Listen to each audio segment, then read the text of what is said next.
I have to guard against upsets to make sure Mizzou gets that NY6 bowl bid. Yeah, I get that. That's my only purpose. Otherwise, nobody ever roots for Texas. Well, I mean, I don't root for Oklahoma State. Like I have this is not. Hey, congrats to Oklahoma State. Looked like they were gonna not be a factor this year. They turned things around. I mean, who do they get beat bad by at home? South Alabama? Yeah. Let's see here. Is that right? Yeah, South Alabama. That's one of those 33-7. Yeah, they got beat at home by South Alabama 33-7, other than the Big 12 title game. That's kind of one of those things where you just kind of mumble the first part. Who did you lose to at home? South Alabama. What'd you say? South Alabama? Say that again slower. South Alabama? Did you say South before Alabama? Was there a direction in there? You know? Like after... And they got trounced by Central Florida. But I mean, after the South Alabama game... Yeah, and then they like lost... somebody who said, hey, you know what? Call me crazy, but I think they might be in the Big 12 title game based on what I've seen tonight. Right. College football. Figure it out and get back to me. Congrats to them for turning it around. Right. But, I can think of at least 3 or 4 matchups that were possible that would have had a lot more juice than this one. It's just like, And even though you wouldn't have liked it because you're a Big 12 guy, Texas and Oklahoma would have had more juice because of just it's hatred. It's always it seems like it's always a great, compelling game. Or if K-State was in it. Or, hey, you know what? You could have been in it. KU wasn't that far off if you think about it. I mean, I didn't even have to think about it, so you could have been in it. I'm telling you. Could have, should have, would have. That thing was, a game or two away from being chaos, being wide open, and I wanted the Big 12 to have to investigate all their tiebreakers, but it didn't happen. No. What I could have, should have, would have, who knows? I'm telling you, man, and like people were asking me yesterday, like, what do you think about, the SEC not going to no divisions and everything else? Man, everyone better get their crap together because, you've seen what's going on with the Mountain West, didn't you, in their championship game? I don't think I have paid attention to that. And maybe it's not that big of a deal, but I think it is. I think it's kind of funny, or ridiculous. I've been paying attention to it because, I like Barry Odom. It didn't work out for him at Mizzou. He was always great coming on the show every week, right? And I always rooted for him. He's a Mizzou guy. There's 3 teams that went 6-2. He was a terrific linebacker, and so and by the way, he just won Conference Coach of the Year yesterday. Good for him. For turning around a UNLV program in 1 year. And so what happened was they lost their last game to San Jose State, which caused a 3-team tie between Boise State, San Jose State, and UNLV. And I think San Jose State ended up winning 6 games in a row, including beating UNLV, but they have a 3-game tie. And so to decide who plays in the championship game, they took 4 different computer rankings, and the average computer ranking of the top 4 computer rankings, and they were the same ones basically they used to use for the BCS. The top 2 go to the championship game. That's how they decided it. So it was UNLV and Boise State and no San Jose State. And then they also used the computer rankings to see who would host the championship game. And I just think you just had a conference season. And if you're San Jose State, you think, wait a minute, we just beat UNLV head-to-head, and now we can't go to the championship game because the computers say we're not good enough. And they went to the computers. I think it's UNLV didn't play Boise State or whatever. Some of the same shenanigans that the Big 12 was going to have to deal with. It's like, okay, you finished in the tie for first place, and our tiebreaker is this Commodore 64 we're going to use to let us know that you were not one of the top 2 teams. That seems to be the way a lot of people want sports to be these days. Just figure it out as a math problem, not on the field. Let's look at stats and decide who's better instead of actually having them play. But I was happy because I wanted UNLV to make it. And so now UNLV hosts Boise State for the conference championship. So they don't have divisions in the Mountain West either. Apparently not. I mean, so what is behind this movement from everybody to go away from divisions? I don't. There's probably a reason for it, but it seems like it's causing a lot of problems in terms of who's going to, how they're going to do tiebreakers. That's why I said that, I'm going to guess the SEC has seen all this. We'll have everything, figure everything out beforehand as opposed to figure it out while it's happening. Right. As the Big 12 did. Yeah.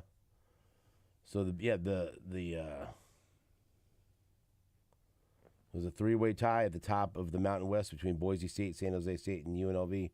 But honestly, I feel great for Barry Odom. He goes after a stint at Arkansas, goes to UNLV, and you remember he hired Bobby Petrino as his offensive coordinator for about 45 minutes before Bobby Petrino jumped ship and went to Texas A&M, and now SEC football, ladies and gentlemen, Bobby Petrino's back at Arkansas. Isn't that nice? A heartwarming story. It is. Doesn't it make you want to root for Arkansas even more? Oh, man. Now, that should make up the difference from what I saw between Mizzou and Arkansas on Friday. It's great. Yeah. Can't wait for that. Yeah. Bobby Petrino, by my calculations, he should be taking over as the interim coach just in time for Arkansas to visit Mizzou next year. So, I think, right? I'm sure he'll have a. Wow. If he has any balls, he rides into the stadium on a motorcycle. Right. When they come back, he leads the offense out on a motorcycle. Yeah. In a neck brace. I'm back. Here I am. Shows up at a volleyball game, like wow, that you just cheering for everybody. Probably went too far there, but it's fine. He'll support the volleyball team. Yeah, personal. He's always been a fan. That he has. And so there you go. That's the show today. And then we'll talk to our friend Mike DePasquale. Mike's got this. Mike's got picks. You heard some highlights last night for some basketball. Kansas had a tougher game than expected against Eastern Illinois, but they win 71-63 last night. And so there were some surprising score updates that were coming through, but 3-point game with a little over 2 minutes to go. Figured Kansas would get it done. K-State had their hands full at home against Oral Roberts, and they had to go to overtime to win that game 88-78. And so K-State beats Oral Roberts in overtime. And then you heard some highlights there that Marco played Mizzou, who is still trying to bounce back from that loss to Jackson State. They went on the road, and they beat Pitt in the ACC SEC Challenge that I did not know existed. So well, now you know. Because it was the SEC Big 12 Challenge. And then I forgot they changed it to the SEC ACC Challenge. Who does the Big 12 challenge now? Themselves. I'm sure they have a challenge. It's one true champion. I don't know. Big 10 or something like is it? that. I don't know. Yes. You're the Big 12 guy here. Who is it? I'm still kind of ramping up into basketball mode, Sean East was the star last night for Mizzou with his 21 points. Who is the head coach at Pitt? No, Marco. I want to see if Nate can figure it out. You got to give me a hint. He's a recognizable name that used to coach in the Big 12. I'll be honest with you, when I was like, hey, there he is. Was a head coach in the Big 12? Yeah. Yeah, I'm still wrapping my head around basketball, too, and I saw him and go, wait a minute, when did he go there?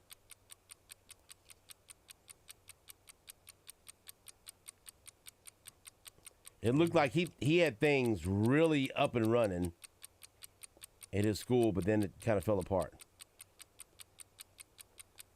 Chris Beard. No, he's at Ole Miss. Ole Miss. Should have guessed an SEC he back? school. Yeah. Should have guessed. He's actually been here since 2018. At Pitt? Yeah.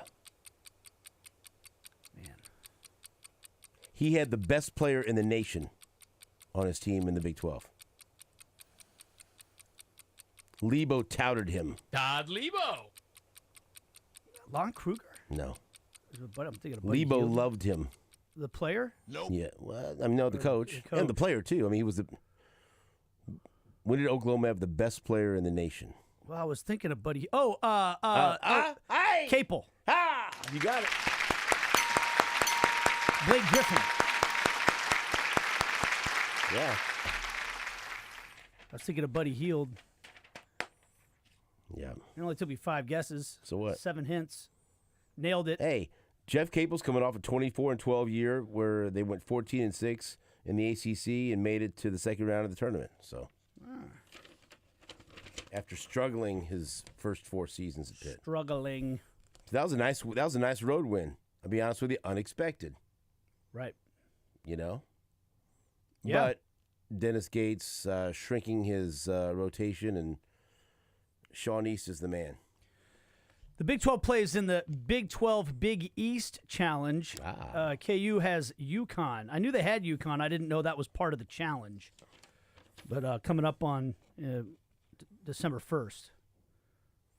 So. And then That'd be a good also last night, after several days of Ole Miss fans demanding that the College Football Playoff Committee reevaluate the resumes of Missouri and Ole Miss and have Ole Miss, even though Ole Miss struggled to beat Mississippi State and Missouri humiliated Arkansas, they were demanding that the College Football Playoff Committee have Ole Miss leapfrog Mizzou, even though they were, I think, 3 spots behind them, because they declare themselves to have the better resume than Mizzou. Even though the AP poll, the coaches poll, and the College Football Playoff Committee all have Mizzou ranked higher. And, of course, after several days of demanding that happen last night, it did not happen. They moved up 1 spot, and Mizzou stayed at number 9. So hopefully that alleviates the fears of some Mizzou fans that there was going to be some backroom negotiations or some crap going on. So you feel better, Marco? You good? They're number 9 again. And so unless there's all hell breaks loose on Saturday, it should be an NY6 Bowl for Mizzou. How about that? They do fairly well in those. How about that? So that's very exciting. And in the one scenario, like I told you that look, hey, I have no desire whatsoever to root for Texas, but I don't need anything happening. Like one of the things that has to happen, Iowa has to beat Michigan. So I feel pretty good about where things are headed this weekend. Right? You don't like their chances? No, I don't.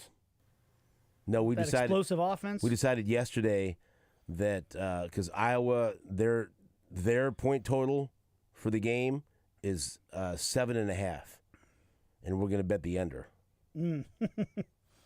Not kidding. That's what it is. I'm laughing because I know it's true. And there's only, what was the difference between the point total and the point spread? Okay, so that was yesterday's was at 35.5 for the total, and then the spread was 23. Have you ever heard of a point total and a point spread being so close? The point total, the over-under is 35.5. The point spread's 23.5. Which, I don't know, something is beautiful about that to me. Yeah. So, there you go. A very good night last night for a lot of reasons. You don't care. You should be excited about your bowl game. Well, I don't know. Find out where you're going to go. I am excited about it. Do you have any wishes? Not really. I mean, everybody seems to be putting them in that bowl game in Phoenix against either Rutgers or Northwestern, and honestly, like neither of those matchups, I don't find either of those things like super. What do you call it? Captivating, but I don't really care. I want Kansas to go win a bowl game. If they get to 9 wins this year, what an incredible year. It's been so fun, the Kansas football season. Every single game was worth watching. You know, every single game was exciting and entertaining. And we even got a chance to watch them blow some people out. Like Big 12 teams out. They dominated Central Florida. They kicked Cincinnati's ass this past weekend. And they make big plays. Like, they've had all kinds of pick sixes and scoop and scores and obviously big plays on offense. It's been an awesome season. So, yeah. And I mean, it'd be nice. I don't know. Rutgers and Northwestern don't really do a whole lot for me if it ends up being one of those two teams. But if they go out and win the game, I don't really care who they play. Okay, this according to Gabe DeArmond. For Marco, this is the only scenario in which Mizzou doesn't get an NY6 bowl. So this is what has to happen. I read from the works of Gabe DeArmond at PowerMizzou.com.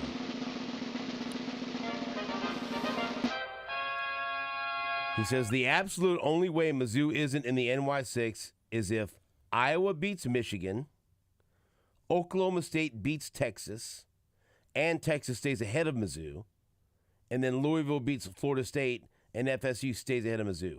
All three of these things have to happen. Otherwise, Mizzou's in.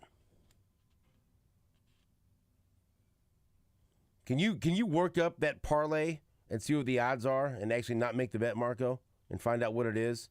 If you were to bet on just money line on Iowa, Oklahoma State, and Louisville to win, what would that be? So we'll see how far-fetched this is. I'm not tempting fate because I do think Louisville could beat Florida State with Florida State's backup quarterback, and I do think that I don't think it's the craziest thing that Oklahoma State would beat Texas. Right. It's the Iowa-Michigan thing that has me feeling confident because I don't believe Iowa can score enough points to beat Michigan. $10 would get you about $1,500 if that happened. So it's a plus? Yeah, plus 14,552 odds. Oklahoma State at plus 455, Louisville at plus 120, Iowa at plus 1,100. There it is. All the money lines. Do you think I should rest easy? Yeah, I think you're all right. I'm not gonna.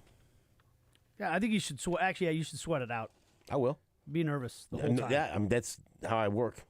That's how I do that's how you business. thrive.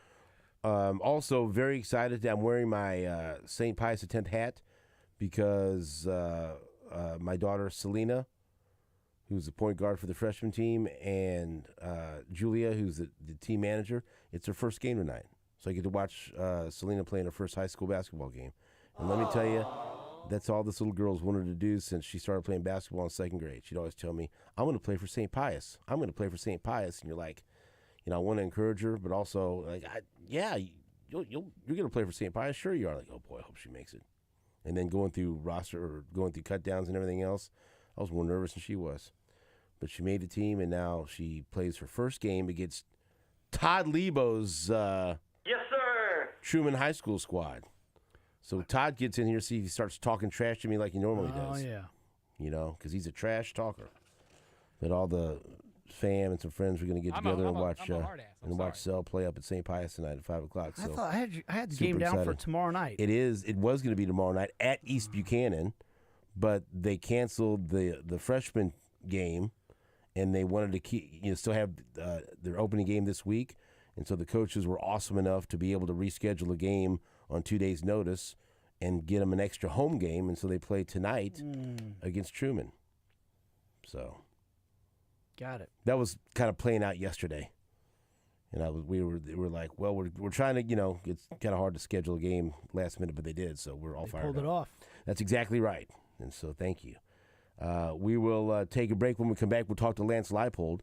And also, by the way, the bowl game you're rooting for, you want to go to the Pop-Tarts Bowl. The Pop-Tarts Bowl. You know why? Love Pop-Tarts? Because the mascot is going to be a giant Pop-Tart that the winning team, they get to eat the mascot after the game. That seems weird. You ever eat a mascot? No. I heard maybe you might have.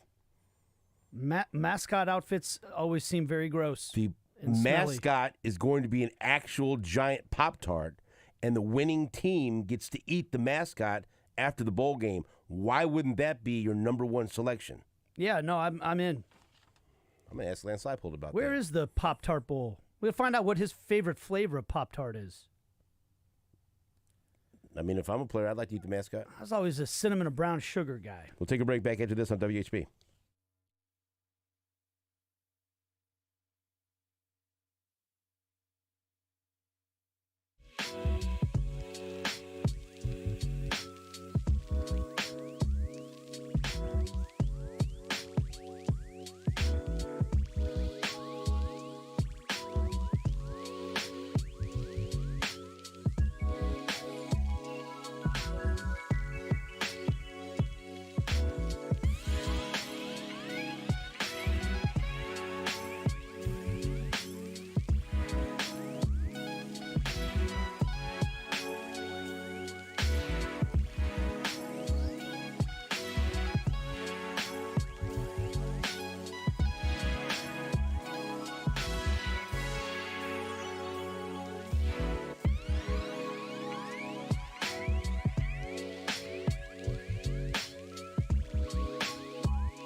Welcome back to the Border Patrol on Sports Radio 810 WHB. Let's say hello to Kansas head football coach Lance Leipold. Coach, good morning. How are you?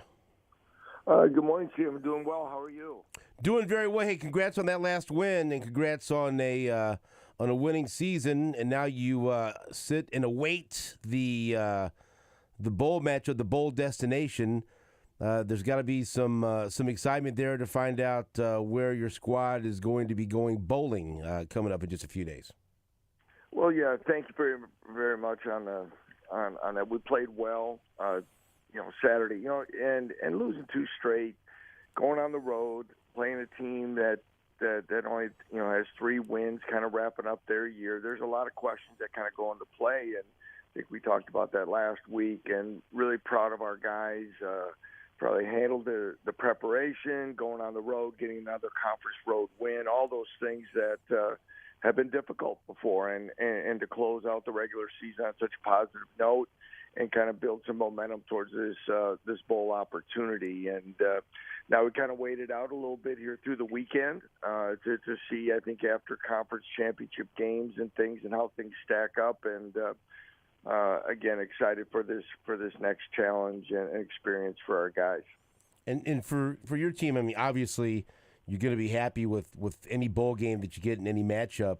But take us through maybe now what your schedule is going to be like, because not only are you waiting to find out what your next game is going to be and where it's going to be at, but you also have to deal with this little thing called the transfer portal that is all encompassing. And so there's you finish a regular season, but there's still a lot of work to do. So what's this week like when you don't know who your next opponent is, you don't know when the game is or where you're going, you got to deal with the transfer portal, you have a lot on your plate. Yeah, it's definitely changes gears here for a while, and it becomes, and then after Sunday's announcement, it becomes even more.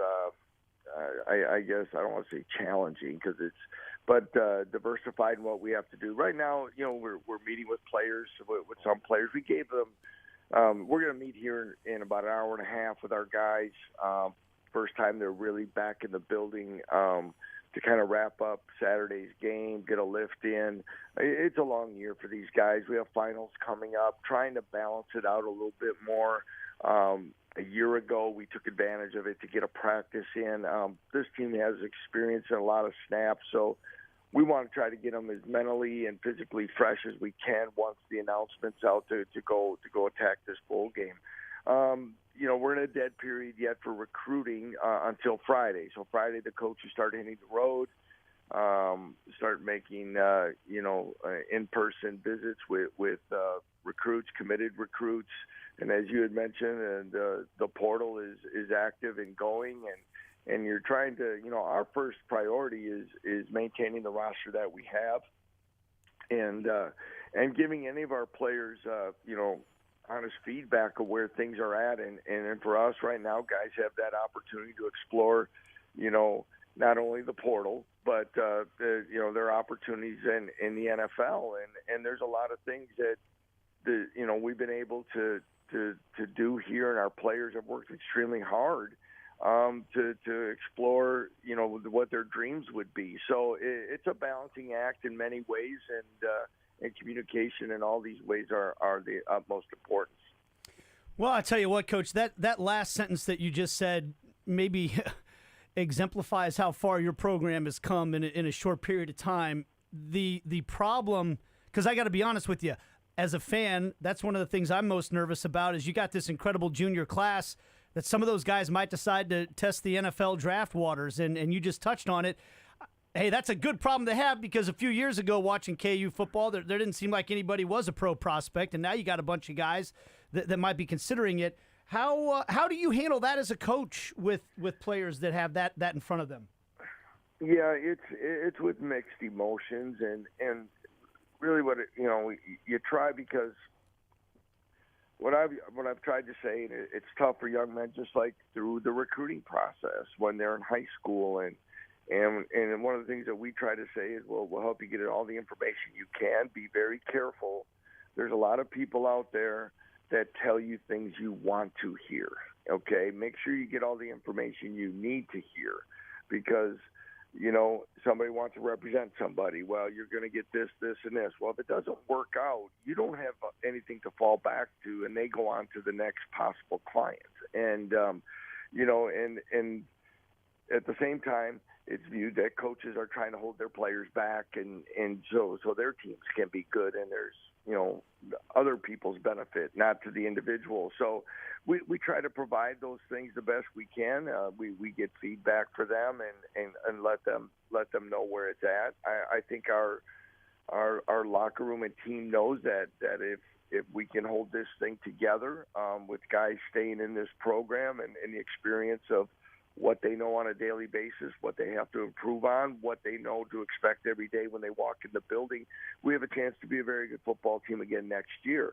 And but this is the new world that we're living in college football, and every time your phone rings or there's a message, you have no idea what it may pertain to, and rosters are ever flowing, and so we hope we weathered that pretty well last year, and I hope we can do it again this year. We're visiting with Coach Lance Leipold, and Coach, you mentioned that you said our first priority is maintaining the roster that we have. How active do you think things will be for you in the transfer portal as a team this year? Well, again, that's all hypothetical. I hope not that active in the fact that if we can sign the committed players that we have, again, that's the other part. And again, things can change at the 11th hour, and that's always difficult. That's why we have to make sure we're on top of that. But really, it's been our philosophy, and I would assume this is pretty consistent in most cases after you've been at a school for a few years, is when your seniors graduate, you hope you can replace them with high school players.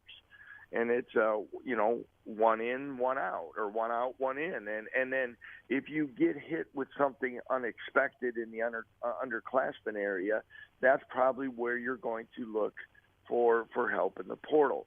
If you lose a player before then, or you lose a player to injury, or like say somebody enters the portal, then you look to replace, that scholarship slot and try to keep your classes extremely balanced. Now, I haven't studied our numbers completely because focused on this team in the moment, but like you said, we'll have a very large senior class next year based still dealing with COVID years of eligibility when we look to fill our scholarships, players that have redshirted things out. I mean, it'll be a heavy senior class next year if everything stays as is now. Coach Lance Leipold is our guest. Coach, I argue with people from time to time about this, and maybe I'm totally open to me being wrong, but I still love bowl games. And I know that some people feel like there's too many and this and that, and and you do see some programs have to deal with so many players opting out because they don't want to play in a bowl game, or certain programs have expectations of going to the college football players for NY6 and anything less than their fan base isn't quite as engaged, or maybe they're not as engaged. But that's some of my best memories are watching bowl games with my grandfather, and I love football, and so I dig it. I'm a football nerd. But like for certain programs, and especially I would think for your program, still getting to a bowl game excites the fan base, and having a chance to go and win a bowl game. Isn't there still a tremendous value to that when it comes to recruiting, building a culture, building the type of football program that you want? Because, like I said, I'm excited every day. I look at the bowl projections, see where everyone's going to go, and get excited about matchups. And maybe I'm in the minority, but how do you feel about now the importance of the extra practice and everything that comes along with the incentives that come along with the bowl game, and the importance to building a program for you? Oh, I'm with you all the way, Stephen. I've always enjoyed that. I think it's exciting. I look at we're at our last job. We're bowl eligible the last 4 seasons. Went to 3 bowl games. Got left out the first year. It's just the like you said, you're sitting there tracking it. We were 6-6. And there were too many teams that year, and now there's 5 and 7 teams that get in on the years that they're short, and there's a thing there. I just think for 98% of the players almost in most college programs that you have a chance to line up and play another football game and hopefully maybe, I think we're getting back to, post-COVID and things like that, where some of the bowl experiences and things you get to do on those trips are going to become a little bit more regular again. And those are things that also are a reward. And I think that's the way it was always perceived. I know the playoffs and other things will have kind of tarnished that a little bit, but I hope we can keep the balance of what that is. I know this to the communities that hold these and the volunteers that help run those games. They put a lot of effort into it, and it's important to them, and they try to make the programs, especially the young men, feel important on those trips and do it right. And I think there's a lot of positive to that sometimes we get it is kind of getting lost a little bit, and I think it's a great way. Like, you're probably like me during that holiday break as as a young student in middle school or whatever. It's great to watch a college football game during the middle of the day or something, and I hope we get a great opportunity and a great destination. Yeah, one other question, just about the postseason. Now, this will be the last year before it flips over to an expanded playoff, where next year we'll have 12 teams in a playoff, and like for the local schools, like if it would happen this year, Mizzou would be in it, and KU and K-State would have been knocking at the door right up until the end, and the ball bounces different a couple of ways. They could have been. You guys could have been in the conversation. Or is this something that's exciting for you? Do you like the idea of a 12-team playoff that will begin next year? Yeah, I think so. It's funny, Stephen, because when I first became a Division III head coach, and I would do interviews like this in with the Milwaukee radio station in Wisconsin, I started to get asked questions about bowls versus playoffs and where it was going. And I said, well, if you go to 4 teams, 5 and 6 are going to be the topic. I said, if you go to 12, everything will be a conversation. And when it gets to 12, it's going to be, okay, what 12? What conference? And then they're going to go strength to, and there's going to be all these nice debates. And it's going to fill up a lot of good time on your show. And it's going to be, and that's good conversation. I hope that we keep a good balance between the power conferences, however that is perceived. Because I've had some conversations with some people, and they're like, well, how many do you think are coming from the Big 12? And how many do you think are the SEC? How many do you think from the Big 10? It's amazing that SEC and the Big 10 think they're getting 4 to 5 teams out of the 12. And so I don't know. Maybe it will be that way. So this will be an interesting format, and I think it'll be exciting. I sure hope that they have the opportunity to put it at home sites and if there's a chance for a team from the southern part of the country to go to and play in conditions like they had to in Manhattan this weekend, I think would be very exciting football. And it would neutralize the travel and the other things that sometimes pertain. So I think it'll be okay. And then the next question is, will they come up with an NIT version in football? Will there be another one, an offshoot? Will there be that CBI type thing, maybe for the Group of 5 schools, that they have a chance to have a smaller one, and all these opportunities where winning and advancing becomes important as well, and maybe tie it into a bowl system. As a person that doesn't have to go out there and make all the tackles and do all that stuff, I'm signed up for it. I would watch that. More football. Let's go. Yeah. Hey, Coach, one thing I meant to ask you about when we were talking about you're dealing with players that might be considering whether or not they have a chance to go pro this year. I'm curious how much that gets changed by NIL. Does that make it? I don't know if the chance you can still make some money while you're in college. Does that help maybe entice guys to stay around, or how important does NIL become for you at this stage in coaching? Extremely important. It's going to be, and I know that gets, it's what has changed, whether we like it or not like it, and people are looking at different things of the way it used to be. We have to adapt, and yes, it is, because sometimes you can look at the total earning power of a young man in anyone's career. And if there's opportunity to start now And if there's opportunities to look at, well, what are my chances as a free agent or a practice squad player versus, staying another year. And we could spend all morning on name, image, and likeness and the format that it's in place right now, because it's not like an NFL salary cap, and there's not, we don't know what's always factual in those things. So once we can get our arms around it, I think it'll help level it out. I think we're still in the early parts of name, image, and likeness, but yes, I do think that it is a way for a player to take another look at his, total opportunities. All right, Coach, before we let you go, one final question. And you've been on the show long enough where I'm sure you expect at least one stupid question from us every week. So here's this week's.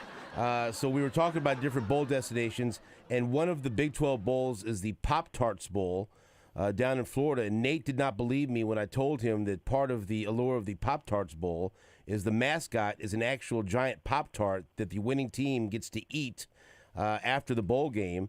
And so if Kansas were to end up in the Pop-Tarts Bowl, what flavor Pop-Tart would you want the mascot to be if your team won and you were able to eat the mascot?